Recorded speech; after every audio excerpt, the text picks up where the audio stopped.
Bonjour à toutes et tous, nous sommes ici au Phénix pour parler d'un territoire en pleine transformation, celui des Portes de l'Orne, un territoire à l'histoire industrielle lourde, mais qui est résolument tourné vers le futur. Pour en parler aujourd'hui, nous accueillons Lionel Fournier, président de la communauté de communes du pays Orne-Moselle, maire de Romba, Monsieur Éric Munier, maire d'Amnéville, vice-président de la CCPOM, chargé du développement économique, et Monsieur Rémi Sadoko, maire de Mont-de-Lange, président du syndicat mixte intercommunal des Portes de l'Orne. Monsieur, merci d'avoir accepté notre invitation. Alors, avant de parler d'avenir, prenons un instant pour poser le décor. Monsieur Fournier, quelles sont selon vous les grandes caractéristiques du territoire des Portes de l'Orne ? Nous sommes un territoire qui est en voie de reconversion. Une fois que j'ai dit ça, j'ai dit quasiment tout ce qui s'est passé depuis 30 ans, c'est-à-dire une déconstruction de la sidérurgie lorraine. Et je rappelle souvent que dans les années 70, ici sur la vallée de l'Orne, avec les sidérurgistes et les mineurs, donc quand je dis vallée de l'Orne, ça va de Hautbouët jusqu'à Gandange, il y avait 33 000 sidérurgistes, ouvriers et mineurs. Aujourd'hui, s'il en reste 800, je crois que c'est un chiffre qui me paraît encore un peu haut. Mais bon, vous avez compris, on a vécu à ras-de-marée un tsunami au niveau industriel, je dirais même un séisme, qui s'est répercuté effectivement sur nos villes. Et on a eu une phase où nos populations ont diminué. Maintenant, elles repartent.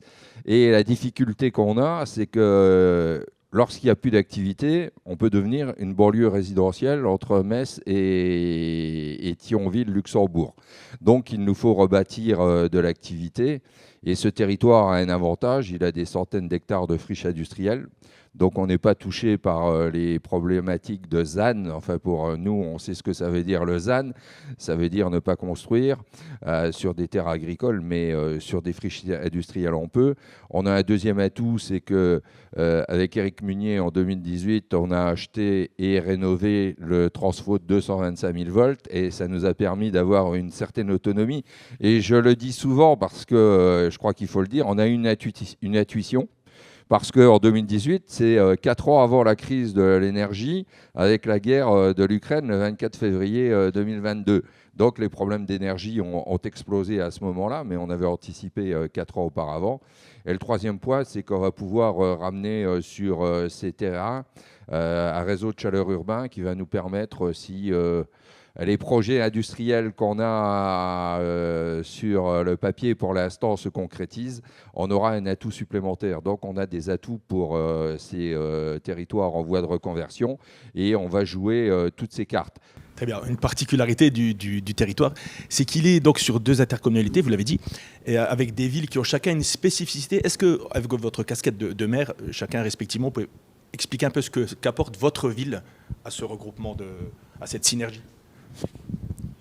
Alors, je crois qu'il est intéressant quand même de se remémorer qu'à l'époque de la sidérurgie, on ne parlait pas d'une sidérurgie limitée à une ville. La scierie de Gandange, elle est sur le banc communal de Gandange, elle est aussi sur le banc d'Amnéville, un peu sur le banc de Vitry-sur-Orne. Le site des Portes de l'Orne, il est sur le banc de Romba, il est sur le banc d'Amnéville, il touche différentes communes. Donc on a tout un territoire qui a été concerné par la sidérurgie et on l'a vu. Et on l'a vécu à Amnéville d'une façon très prégnante, puisque Amnéville n'était pas que l'endroit où on logeait les ouvriers qui allaient travailler à l'usine de Romba, c'était aussi un peu le dépotoir de cette usine où on stockait les matières inertes et ce qu'on avait utilisé pour fabriquer de l'acier. On a su conserver un peu de cette industrie au travers d'ArcelorMittal qui a encore un train à fil sur le banc communal d'Amnéville. Mais on a aussi su développer une cité des loisirs et amorcer cette reconversion des friches industrielles laissées par la sidérurgie. Il faut que cela se poursuive au travers du site des Portes de l'Orne. D'accord. Au niveau de Mont-de-Lange aussi, vous avez intégré donc forcément vous qui êtes président donc, du syndicat mixte. Quelle a été l'utilité de ce syndicat ? Qu'est-ce qui est mis en place concrètement sur le territoire ? Alors sur le volet de la spécificité des communes, Mont-de-Lange est à la fois la porte d'entrée et le débouché. C'est l'échangeur autoroutier de desserte de la vallée de l'Orne, mais de la vallée de l'Orne comprise au sens territorial du terme, au-delà des communes qui bordent seule la rivière qui nous unit. Et cette spécificité, elle fait que notre développement économique au niveau de Rive-de-Moselle, notre développement territorial, notre développement en termes de projet est profondément lié avec celui de la communauté de communes des Portes de l'Orne et Orne-Moselle, étant donné que ça forme un seul territoire avec une même histoire, une même communauté d'habitat. Les habitants de ce territoire ont les mêmes pratiques, fréquentent les mêmes lieux, que ce soit les services, que ce soit la santé, que ce soit au niveau scolaire.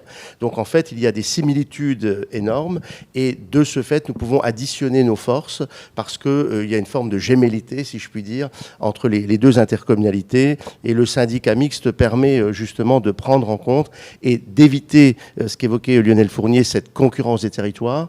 Et comme le disait à l'instant également Éric Munier, par le passé, les installations sidérurgiques n'ont pas tenu compte des limites administratives dans lesquelles nous évoluons, nous, au quotidien, mais il y a une réalité de bassin de territoire entre Metz et Thionville, avec aujourd'hui des opportunités de développement par rapport également au fait frontalier qui a été évoqué par mes collègues, et une spécificité. C'est-à-dire qu'on ne peut pas être aujourd'hui, c'est ça la vision que nous partageons, c'est qu'on ne peut pas être aux périphéries de deux bassins principaux. Nous sommes au cœur, un pôle de développement, au cœur des bassins existants.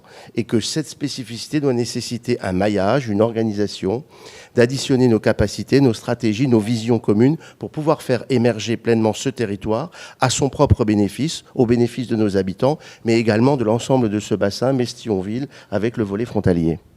Alors, est-ce que ce rapprochement de communes a été un accélérateur de projets au dehors des ports de l'Orne? Je pense que dans vos communes respectives, vous avez chacun un réseau de chaleur. Ça émerge aussi de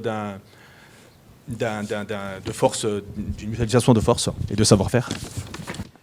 Je pense que, alors, comme maire de Mont-de-Lange, je peux en témoigner. Notre réseau de chaleur est en phase d'achèvement en termes de construction, sera mis en œuvre en fonctionnement à partir de l'automne.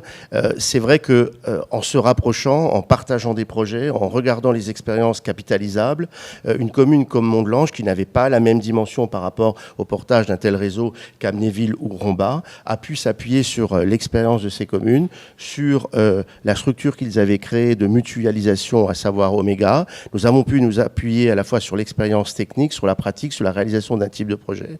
Et nous avons également été accueillis au sein du GIE dans la logique de pouvoir bénéficier de cette mutualisation, à la fois de la gestion au quotidien, de la maintenance, l'accompagnement du process, mutualiser les personnels et donc avoir cette efficacité de territoire qui repose aussi sur des initiatives publiques puisque ce sont des régies et donc l'intérêt général porté par les régies au service de nos habitants. Je dirais une communion de projets qui naturellement nous a permis, et j'en remercie à la fois Lionel Fournier et Éric Munier d'avoir accepté le projet de Mont-de-Lange au sein de ce périmètre. D'accord. D'un point de vue économique sur le territoire, Monsieur Munier, vous êtes donc délégué au développement économique, pardon. Comment aujourd'hui vous voyez ce développement sur le site? Je crois que géographiquement, d'abord, on est idéalement situé au cœur de l'Europe, à proximité d'un réseau autoroutier dense qui favorise l'implantation d'entreprises parce que la mobilité est présente à tous les niveaux.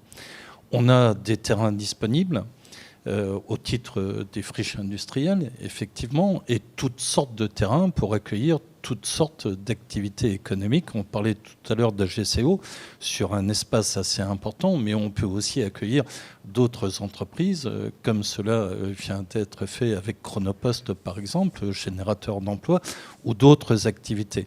On a aussi démontré qu'on était capable de rebondir, de s'adapter. On a la chance d'avoir un président de communauté de communes, mais qui est aussi maire de Rombat, qui a toujours eu une vision du territoire et non pas uniquement des intérêts de sa commune.